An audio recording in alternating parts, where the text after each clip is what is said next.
चिराग पासवान ने बीपीएससी मामले में नीतीश सरकार पर निशाना साधा है और अब उसके बाद ये सवाल उठने लगे हैं कि क्या प्रशांत किशोर की राह पर हैं या उनकी रणनीति पर चल रहे हैं चिराग पासवान। आखिर एनडीए से अलग स्टैंड वो क्यों ले रहे हैं।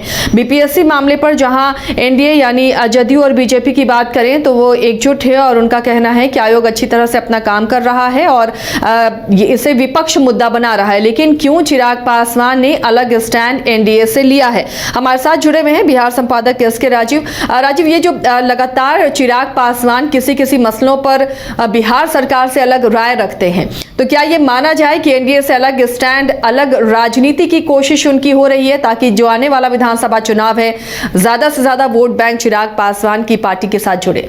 नहीं, देखिए सर जी, एक चीज से मैं आपको बताऊं कि चिराग पासवान जो है वो एनडीए से अलग राय नहीं रख रहे हैं, क्योंकि आपको पता होगा कि जो बिहार में जो शिक्षा मंत्री हैं वो जेडीयू कोटे से हैं, सुनील कुमार, और नीतीश कुमार काफी करीबी माने जाते हैं। और इस पूरे मामले में आज से कुछ दिन पहले अगर आप दिलीप जायसवाल की बात को सुनी होंगी तो दिलीप जायसवाल ने भी बीपीएससी अभ्यर्थियों के पक्ष में बयान दिया था, और यही वजह है कि आज से कुछ दिन पहले बीजेपी कार्यालय के पास जो है वो पहुंचे थे बीपीएससी के अभ्यर्थी और अपनी मांग को रख रहे थे। और यह उन्होंने कहा था कि भाई इस पूरे मामले में चूंकि दिलीप जी ने उन्हें आश्वासन दिया था, तो ये जो चिराग जो लगातार जो सरकार पर हमला बोल रहे हैं, तो बेसिकली वो नीतीश कुमार को निशाने पर रख रहे हैं। क्योंकि आपको याद होगा कि आज से कुछ दिन पहले भी जब नीतीश कुमार चिराग पासवान के घर पे गए हुए थे 14 तारीख को तिला संक्रांति के मौके पर, तो चिराग पासवान जब नहीं पहुंचे थे, फिर बाद में चिराग पासवान ने कई बार कॉल किया नीतीश कुमार को, उन्होंने उनका फोन नहीं उठाया।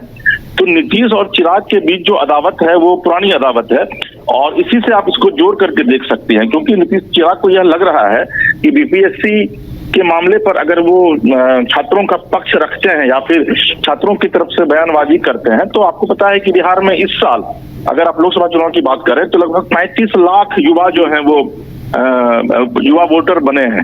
तो बिहार में शायद पूरे देश में युवाओं की संख्या बहुत ज्यादा है, और वोट में जो वोट बैंक के तौर पर उनको हर एक राजनीतिक दल जो है वो देखता है। यही वजह है कि चिराग का स्टैंड जो है वो सरकार से बिल्कुल अलग है, और चिराग जो है वो बीपीएससी अभ्यर्थियों के पक्ष में खड़े नजर आ रहे हैं। जी हाँ। तो फिर अब चिराग पासवान ने बीपीएससी मामले पर थोड़ी अलग राय रखी है, और जिसके बाद सवाल उठने लगे हैं कि प्रशांत किशोर की रणनीति पर क्या चिराग पासवान चल रहे हैं। देखिए राजीव जी, बिहार में विधानसभा चुनाव होने हैं, तो ऐसे में एक प्रेशर पॉलिटिक्स के रूप में भी क्या ऐसे देख सकते हैं। नहीं, देखिए बिल्कुल प्रेशर पॉलिटिक्स के रूप में। हालांकि कल जो बयान आया है चिराग का जी, उसमें नरेंद्र मोदी को उन्होंने जम करके तारीफ की है, प्रधानमंत्री को। लेकिन चूंकि बिहार में उनके 5 सांसद हैं, तो 5 सांसद में से कम 25-30 सीट तो ऐसे ही उनका हो जाता है अगर आप सांसद के सीट वाइज देखें तो चिराग यह चाह रहे हैं, और उन्होंने 40 सीट की मांग रखी है। तो चिराग यह चाह रहे हैं कि भाई आने वाले दिनों में अगर राजनीतिक दबाव बनाया जाए एनडीए के ऊपर या फिर नरेंद्र मोदी नीतीश कुमार के ऊपर, तो इसका लाभ उनको विधानसभा चुनाव में सीट के तौर पर मिल सकता है।